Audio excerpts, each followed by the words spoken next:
शिव गुरु के चरणों में प्रणाम करती हूँ। मैया पार्वती के चरणों में प्रणाम करती हूँ, मेरा प्रणाम स्वीकार हो। धरती माता के चरणों में प्रणाम करती हूँ। सभी देवी देवताओं के चरणों में प्रणाम करती हूँ, मेरा प्रणाम स्वीकार हो। साहेब भैया के चरणों में प्रणाम करती हूँ। नीलम दीदी के चरणों में प्रणाम करती हूँ, मेरा प्रणाम स्वीकार हो। सभी माता पिताओं के चरणों में प्रणाम करती हूँ। सभी गुरु बहन गुरु भाइयों के चरणों में प्रणाम करती हूँ, मेरा प्रणाम स्वीकार हो। आइए आप सबका कमलेश भक्ति चैनल पर स्वागत है। मैं आपको एक नई कथा सुनाने जा रही हूँ। कथा बहुत सुंदर है। देवों के देव महादेव की आदि कथा नहीं सुननी चाहिए, पूरी कथा सुननी चाहिए। आदि कथा सुनने पर प्रभु का अपमान होता है और पूरी कथा सुनने पर प्रभु को सम्मान होता है। तो पूरी ही कथा सुननी चाहिए, आदि नहीं सुनना चाहिए। आइए आप सबका कमलेश भक्ति चैनल पर स्वागत है। एक शहर था, तो उस शहर में और एक जो है शिव की शिष्या रहती थी, प्रभु की परम शिष्या रहती थी।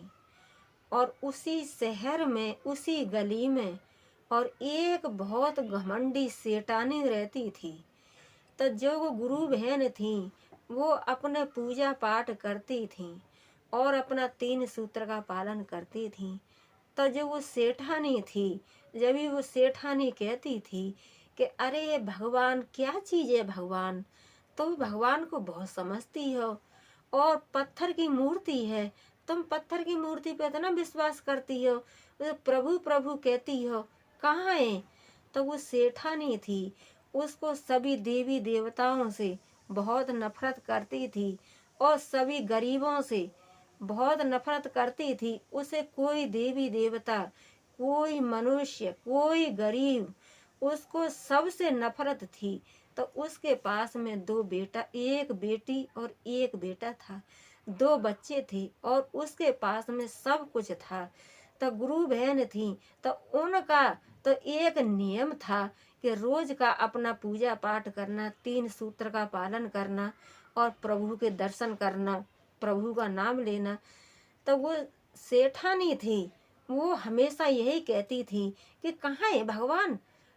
पत्थर की मूर्ति को भगवान भगवान कहती है, कहाँ भगवान है? वो पत्थर की मूर्ति है। इसी तरीके से समय चल रहा था और जो गुरु बहन थी वो ऐसे कहती थी, वो कहती थी कि सेठानी आप इतने घमंड की, इतने गर्व में बात मत किया करो। तुम इंसान से नहीं डरती हो तो भगवान से तो डरो, प्रभु का तो डर करो। ये जो तुम आज बातें कर रही हो ये भी प्रभु की मर्जी से ही कर रही हो। और जो भी तुम्हारे पास है अन्न धन गाड़ी घोड़ा, ये सब प्रभु की मर्जी से है। और इतना सब देख करके तुमको इतना घमंड आ गया है कि तुम जो है प्रभु को भी कुछ नहीं समझ रही हो। अपने सामने मनुष्य को, गरीबों को तो नहीं समझती हो, लेकिन भगवान को भी नहीं समझ रही हो। कम से कम किसी को नहीं समझती हो तो भगवान को तो समझो। भगवान से तो ऐसा बात मत बोलो प्रभु का। लेकिन सेठानी थी, वो सब नहीं मानती थी।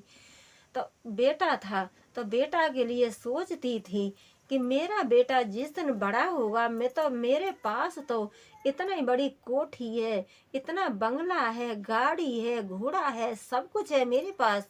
और मैं अपने बेटा की ऐसी शादी करूंगी कि विश्व सुंदरी बहू लेके आऊंगी अपने बेटा के लिए, कि जैसे कि पूरे इस शहर में कोई ना हो, ऐसी बहू लेके आऊंगी।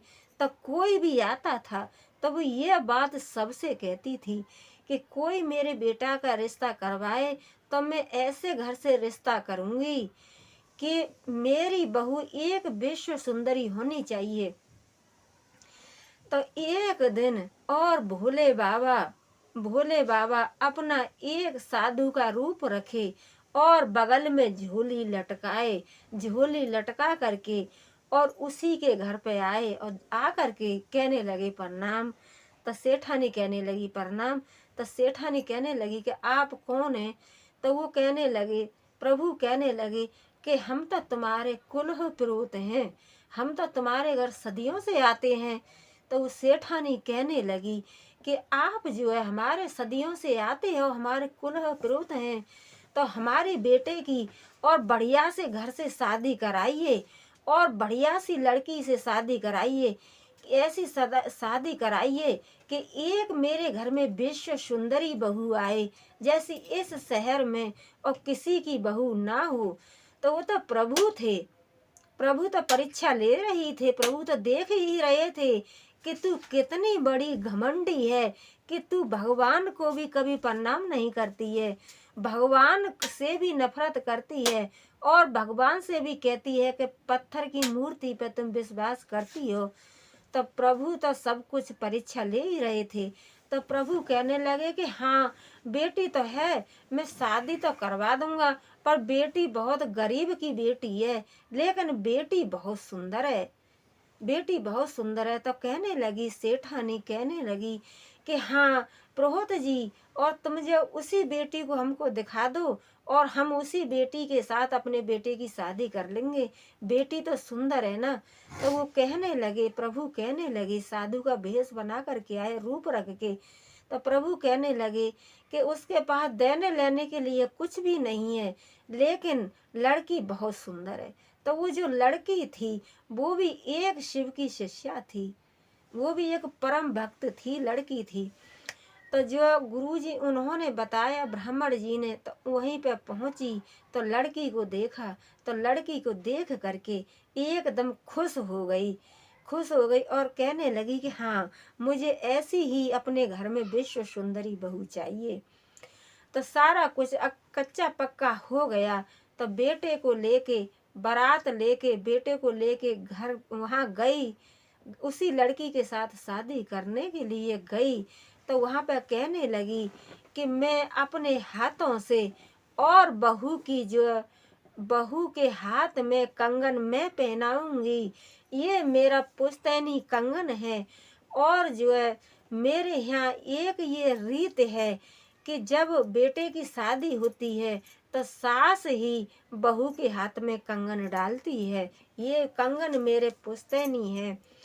तो जो है उसने जो है लड़की ने और जो है हाथ दिया और सारे काम हो गए, हाथ दिया तो उसका लड़की के हाथ पे एक यहाँ पे तिल था, काला तिल था।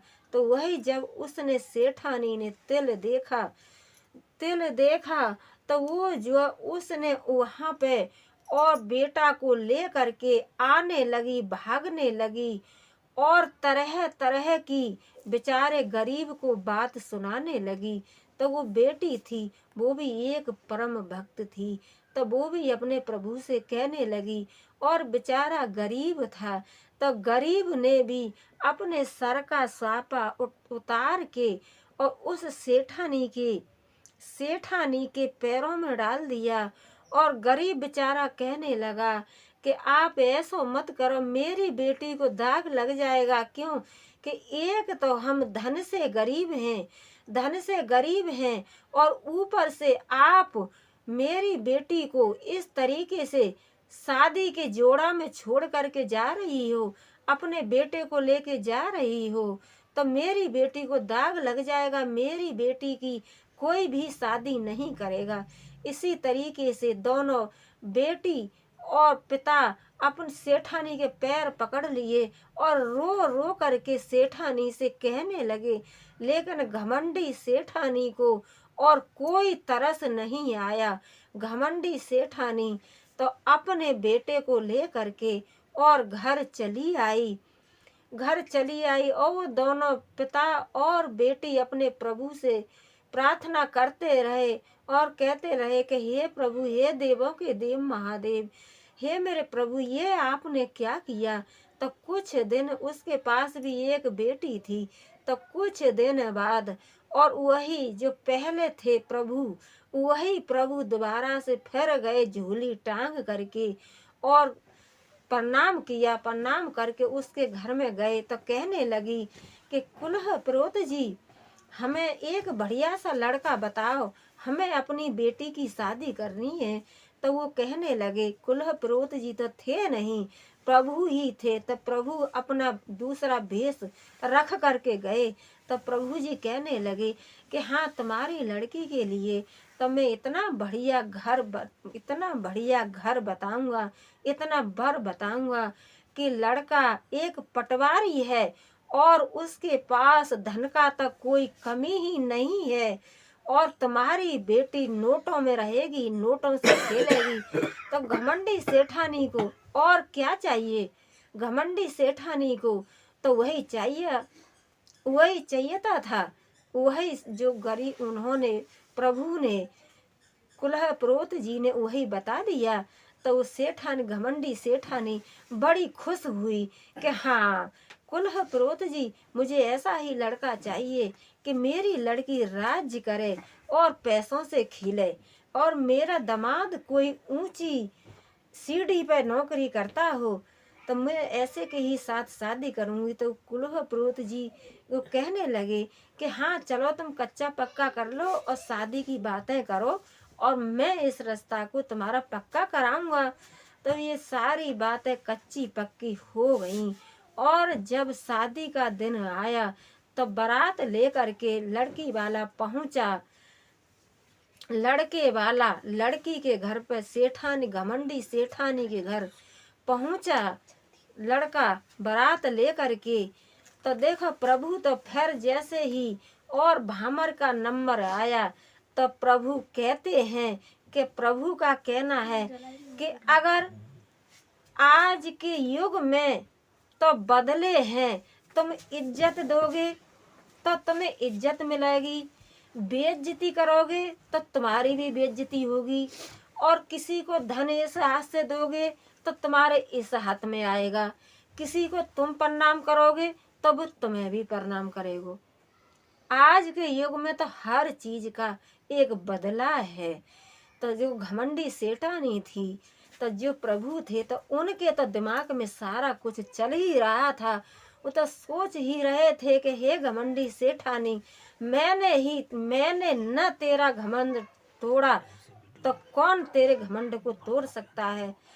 तो वो जो है बारात आई तो लड़की सेठानी की शादी के जोड़ा में सजी बैठी थी, शादी के जोड़ा में सजी बैठी, और जैसे ही दरवाजे पे और माला लेके पहुंची, लड़की माला लेके जा रही थी, तो लड़की का ऐसा पैर फिसला कि जो सेठानी की, घमंडी सेठानी की लड़की थी, उसका पैर एकदम मोच गया, पैर में मोच आ गई।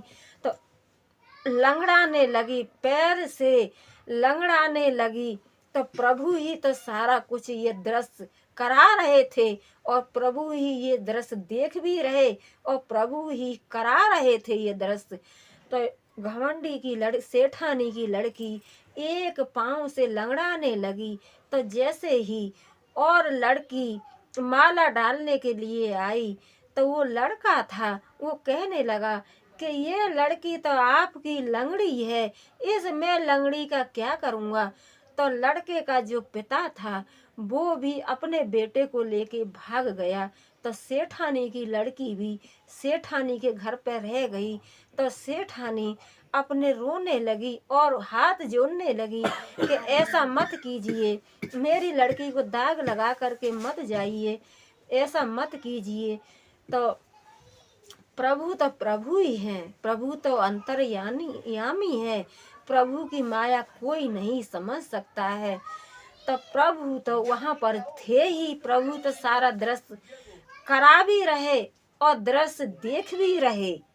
तो इसी तरीके से जो सेठानी विलाप करने लगी, तो प्रभु तो वहाँ पर थे ही। प्रभु कहने लगे कि हे घमंडी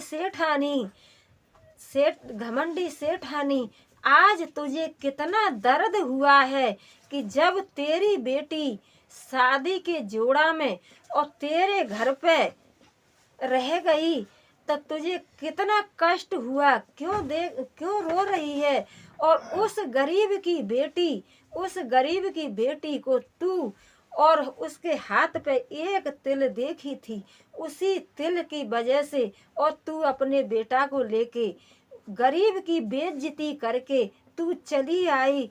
तो हे घमंडी सेठानी, जैसे तूने किया जैसा ही पाया, तूने एक गरीब की लड़की के साथ में एक खिलवाड़ की, गरीब की लड़की का, गरीब का तेने दुख नहीं समझा, तो आज सेठानी तेरी बेइज्जती हुई तो तुझे कैसा फील हुआ। तो यही बात प्रभु कहने लगे। तो प्रभु के सामने और हाथ जोड़ करके सेठानी खड़ी हो गई और सेठानी कहने लगी कि प्रभु, मैं नहीं जानती थी कि प्रभु की शक्ति, प्रभु की भक्ति में इतनी बड़ी शक्ति है, और प्रभु कहीं भी कैसे भी मनुष्य को दंड दे सकते हैं और मनुष्य की परीक्षा ले सकते हैं। इसी तरीके से जो है सेठानी की बेटी सेठानी के घर ही रह गई, और उस दिन से घमंडी सेठानी सबका, देवी देवताओं का पूजा पाठ करने लगी और देवी देवताओं के सामने सर झुकाने लगी, और सभी गरीबों का, सभी मनुष्यों का, सबका सम्मान करने लगी। बोलो सच्चे दरबार की जय। बोलो मैया पार्वती की जय। बोलो शंकर भगवान की जय। बोलो सच्चे दरबार की जय। हर हर भोले हो।